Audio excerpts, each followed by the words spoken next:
Called my friend Johnny Tutone the other day. I tried to get him over to have a couple beers. He says I can't come over. I'm making marinara sauce. It's going to take the entire weekend. It's going to take the entire weekend. What the fuck are you talking about? It's going to take the entire weekend. He says, I got my kids. They're working the graveyard shift. They're stirring the sauce in the middle of the night just so the bottom don't scorch. Johnny, it takes 30 minutes to make a good marinara sauce. Let me show you how it's done, my friend. And we're not going to do that impression for the entire episode. What we are going to do is just act like normal me, who is extremely far from being normal. 28 ounces of San Marzano tomatoes thrown in a bowl. Crush them up with your hands. If you want a chunkier sauce, which is what I would recommend, but if you want a thinner sauce, it's going to probably splatter a little bit more. And if you do want a thinner sauce, just use an immersion blender or a regular blender. And go ahead and wring out your glove to get every little last bit of tomato. Our sauce, as you can see so far, is chunky, and these are going to be the basic elements of the marinara that we are going to plop in. It's going to be terrific. Michael, I'm your older brother. How can you make me eat all this garlic? If I eat all this garlic, I go home, should I sleep in my own bed? I have the garlic farts all night. My wife makes me sleep on the fucking couch. Oh, okay. Sorry.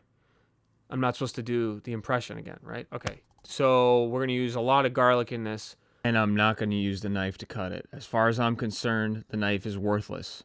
We're going to use a slap chop. And we're going to eat more garlic. It's worthless. Forget about it. Now, take the slap chop, put it back together, and you get the garlic. All right, here's the garlic with the skin. There you go. The skin is the garlic. You're going to eat more garlic. You're going to eat more. You're going to eat more garlic. You're going to eat more garlic. Sorry if I scared you guys there. Scared myself. So grab some extra virgin olive oil and put it in a saucepan of appropriate size. I am not going to be the best person to advise on that.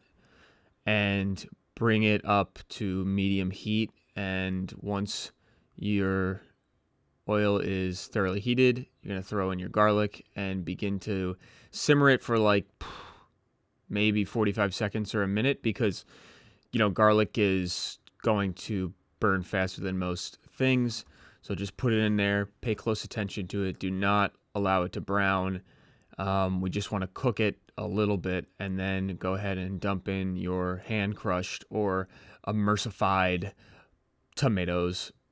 Once you put your tomatoes in, you are going to put some water in the can and in the bowl that you had the tomatoes in, and just swish around and get all of the excess tomato that's clung to the sides of the bowl and the can.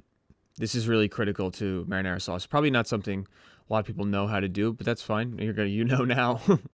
Go ahead and grab some oregano, a couple sprigs, and just throw it in whole. It'll wilt, and you can just take it out after, or you can leave it in after. Really, it doesn't matter. Just put plenty in. And also with your basil, you want to do plenty of basil. I'll include a amount in the description of how much I use, but really this is just a matter of taste for the herbs, because some people, you know, their basil is polarizing for them. I don't know who these people are, but they're out there. Go ahead and dump in your crushed red pepper flakes if you like it spicier, and some fine sea salt. The final piece to this really good marinara sauce is going to be just plain old white sugar. And once you put the sugar in, go ahead and stir everything together. Make sure all the particulate dissolves. God, what am I saying particulate for? What is this? It's a fucking science experiment. Make sure everything dissolves into the sauce, and go ahead and put it on like medium high and bring it to a boil.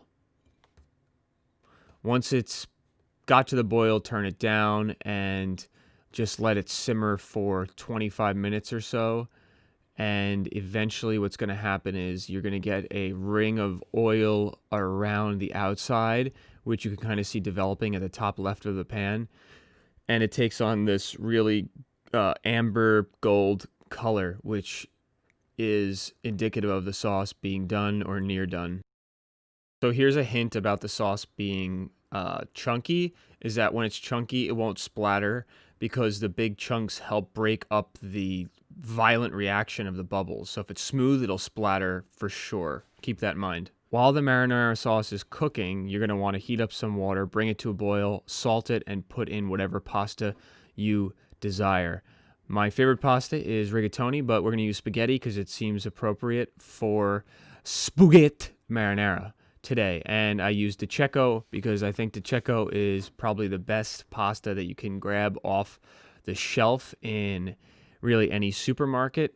And, if you're not going to make it yourself or get something, craft and artisanal from the little section in Whole Foods where they put up the local stickers to make you feel better about what you're doing, then just grab some the Checo pasta because they're people too and they need money to support themselves.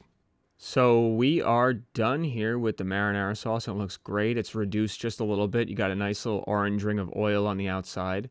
And I'm guessing that you're going to be feeding a couple people, so you certainly don't have to do the preparation I'm about to do for the plating.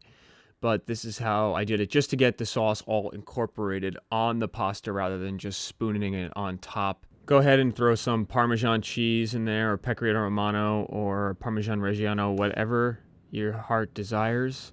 Not your little heart, whatever your big heart desires. And plate your spaghetti individually. If you just throw it in a bowl and drip sauce on the side of the bowl and it looks like shit, nobody's going to be happy with that. So put it in a nice little pile like this, and you're going to be done. You're just going to put a little sauce on top. You're going to put a little bit more Pecorino Romano on top, and then finish it with some olive oil, and you're going to have the best marinara sauce you ever had in your life. Okay, this is how we make it on the East Coast, where everything's the best. I wonder if people who fly into Newark Liberty Airport think that the best, that anything there is the best. It's like it's like being in Blade Runner. Anyway, make this for people you care about, and maybe a friend who's coming over with an acquaintance who you don't care about. He'll like it, or she'll like it, and then you guys can like each other. Then you can care about each other, because food is supposed to bring people together, okay? So enjoy your marinara sauce, guys, and I'll see you soon. Goodbye.